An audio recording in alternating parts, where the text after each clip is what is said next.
Falando de felicidade, eu resolvi falar sobre isso porque eu nunca costumo falar sobre o que eu não conheço. Nunca costumo falar sobre assuntos, principalmente quando envolve ciência e academia, que eu não tenho um domínio pelo menos razoável. Porque é muito a falta de responsabilidade passar para as pessoas alguma coisa que possa levar a confusões. Então, se eu vou falar para vocês isso, eu tive aulas com o professor Gustavo Machado, com o autor da teoria do flow, do fluxo da felicidade, e o professor Gustavo Arns, que é o presidente do Instituto para a Felicidade, com várias sedes espalhadas pelo mundo. Eu acho que a sede principal é Curitiba, pelo que eu entendi. Tive várias aulas com esses três professores, o autor da teoria, que é o professor Mihaly Csikszentmihalyi, um americano que é croata, porque ele nasceu na época que a Itália ainda não era dona daquele pedaço que hoje é italiano. Ele é croata, mas é italiano também, não entendi bem, o pai dele é húngaro, enfim. E ele se dedicou a vida dele a estudar essa concentração necessária e indispensável que nós precisamos ter para que a gente consiga chegar a um estágio que nos permita ter satisfação, pelo menos. E em alguns casos até alegria e felicidade. Continuando nesse mesmo caminho, nós vamos entender como é que isso se processa nesse momento agora que nós estamos em isolamento social, em razão da pandemia do Covid-19, e que precisamos cuidar da nossa saúde mental. Não só da saúde física, biológica, mas da saúde emocional. Porque o confinamento, por mais que você esteja dentro da tua casa, por mais que você esteja no conforto, alimentado, ele vai se tornando um peso com o passar do tempo. As pesquisas feitas com seres humanos e com animais provam isso claramente. Né? Tanto é verdade que se estabelece um tempo máximo no regime disciplinar diferenciado, que é onde o cara fica preso, lá o bandido perigosíssimo, fica preso por até 2 anos sem falar com ninguém. E muito provavelmente vai sair de lá com lesões emocionais de difícil cura. Então eu começo com a seguinte pergunta. Você lembra qual foi a última vez que você fez alguma coisa que te deixou tão concentrado e tão absorto naquela ação, seja ela uma leitura, ouvir música, meditação, caminhada, enfim, no trabalho, no amor, qualquer coisa nesse sentido, que você não viu o tempo passar, que você não viu as horas passar, até num bate-papo com um amigo ou com uma pessoa qualquer, e você de repente se deu conta que aquela dor que você estava nas costas não estava doendo mais, que você se deu conta que aquela dor de cabeça havia passado, que aquele cansaço que você vinha trazendo consigo passou, e assim por diante. Qual foi a última vez que você lembra de ter feito isso? Muito poucos vão lembrar, se é que vão lembrar. Mas terão aqueles que vão lembrar. O flow numa livre tradução, quer dizer fluxo. Quer dizer você pegar teus fluxos, que são os fluxos neurais e biológicos e físicos, que vão te proporcionar a emissão de uma série de hormônios, uma série de organismos no teu corpo, que vão te ajudar na tarefa que você quiser desenvolver. Para que você não chegue ao ponto de ficar deprimido, não vou dizer depressivo, ou triste, com essa situação que realmente não se sabe ao certo o que é que vai acontecer, eu me propus a falar sobre o que eu aprendi. Numa das aulas com o professor Mihaly, eu perguntei para ele que aqui no Brasil se tinha uma... Ele é norte-americano, mora nos Estados Unidos hoje. E eu perguntei para ele se aqui no, que aqui no, o que ele achava da frase aqui no Brasil que dizia que dinheiro não traz felicidade. Aí ele disse, realmente não traz. Os brasileiros têm razão nesse ponto. Mas a falta de dinheiro traz muita infelicidade. Ou seja, a frase certa é: a falta de dinheiro aumenta a infelicidade. Você já pode ter outros motivos para estar infeliz, não é porque tem dinheiro que não vai sentir problema nenhum na vida, muito ao contrário, se não fosse assim, as clínicas caríssimas não estavam cheios de filhos de banqueiros, de milionários aí, e de milionários mesmo, e das esposas deles, enfim. E aí ele passou a dar uma explicação. Você não vai conseguir encontrar o caminho da felicidade se você não estiver plenamente satisfeito naquelas necessidades básicas que um ser humano precisa para ter uma vida digna.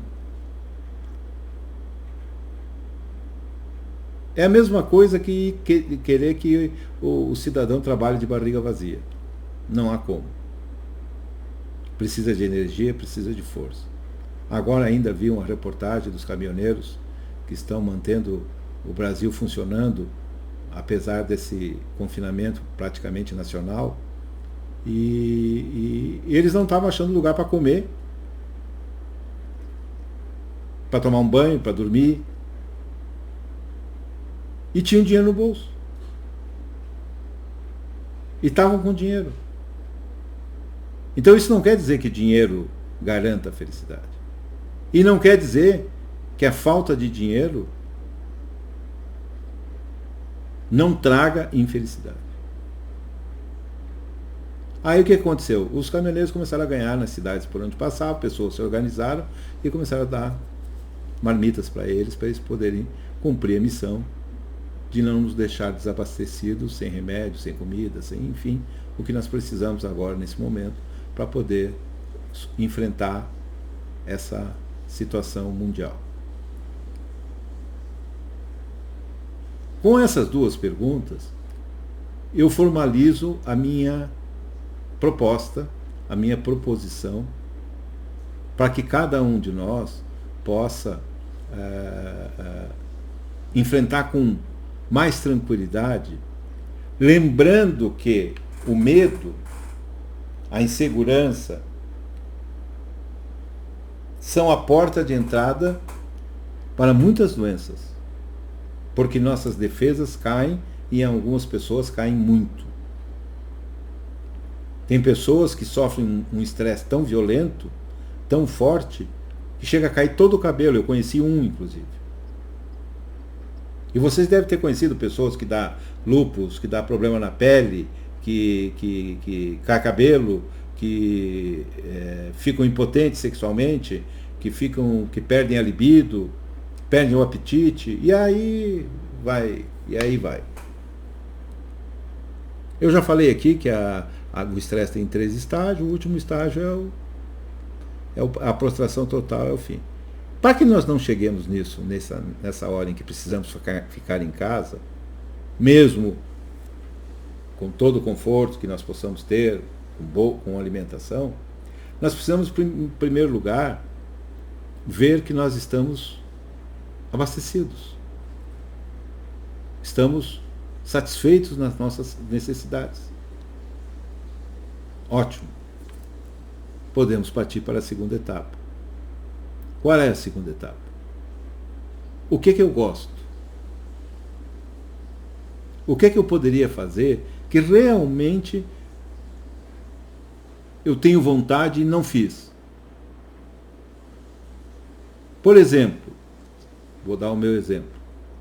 Eu resolvi pintar um quadro, eu mal sei fazer aquela casinha que a gente fazia lá na primeira série, no meu tempo, lá em 1966, 67, lá no 67, lá no Colégio Vidal Ramos, aqui em Lages, com a minha querida professora, dona Selma Alves. Eu não sei mais do que isso, mas me deu vontade, eu vou pintar. Aí tá difícil de conseguir, mas estou conseguindo, um amigo meu vai conseguir para mim uns pincéis, um pouco de tinta, uma tela, e eu vou pintar.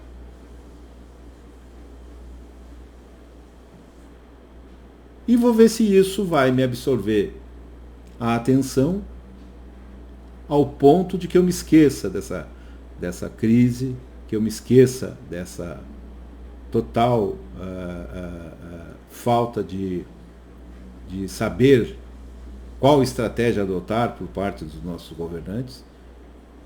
É uma briga entre governador, prefeito e presidente da República, ninguém sabe quem está certo e quem não está. Mas a verdade é que nós precisamos passar por esse período. Dizem que não há problema, dizem que tem que isolar o grupo de risco e que não tem que isolar. Não creio que seja essa a melhor estratégia.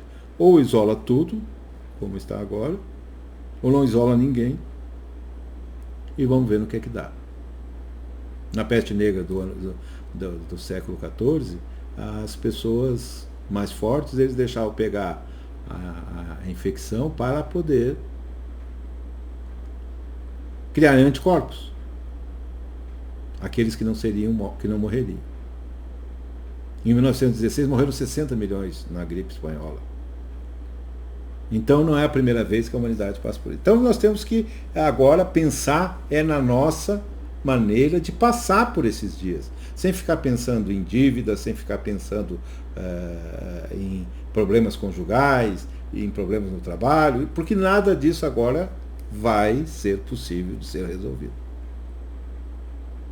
Não existe local, nem hora, nem órgão público aberto para que você possa fazer alguma coisa, se você for profissional liberal, ou a tua empresa, no caso de você ser um funcionário da iniciativa privada.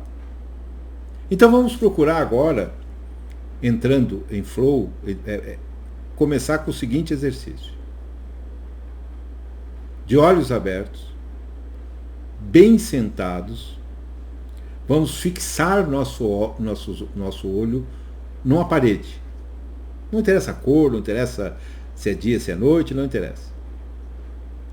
E vamos procurar, com este exercício, se concentrar de tal maneira que nós vamos esquecendo aos poucos o que está na nossa cabeça. Nós vamos chegar para o nosso pensamento e vamos dizer: pensamento, dá licença, eu quero não pensar em nada. A psicologia positiva usa isso. Eu não estudei psicologia, estudei a felicidade, estudei as teorias que eu expliquei aqui, então eu não estou falando de psicologia. Mas a chamada psicologia positiva se baseia nisso. No flow, na felicidade, na concentração, naquilo que você está fazendo. Então vamos começar com isso. Sente diante da parede, fixe teu olhar, se piscar ou não piscar, não interessa, e tente não pensar. Vai ser difícil, vai ser complicado, eu estou fazendo isso já há algum tempo e por vezes não consigo, porque é um vício que nós trazemos da vida inteira, e então para conseguir tirar esse vício não é fácil. Vamos começar com isso. Fixar o olhar na parede, chegar para os nossos pensamentos como se nós estivéssemos fora. Alguém aí disse que você, para enxergar o problema, você tem que sair, para enxergar os problemas da ilha, você tem que sair dela.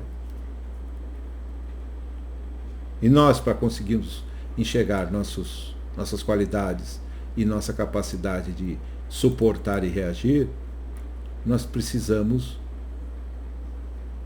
tirar os pensamentos todos da nossa cabeça, e nem que seja por 1 minuto, por 2 minutos, depois por 3, depois por 5, e assim por diante, conseguir com que nossa mente e o nosso corpo descansem e se recuperem.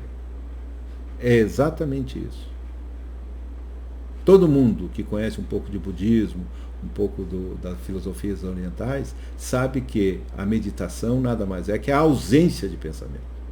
Não é ficar pensando em alguma coisa. Não. É quando você chega no nirvana, no pensamento que você não pensa em nada mais. Tua mente está vazia por completo.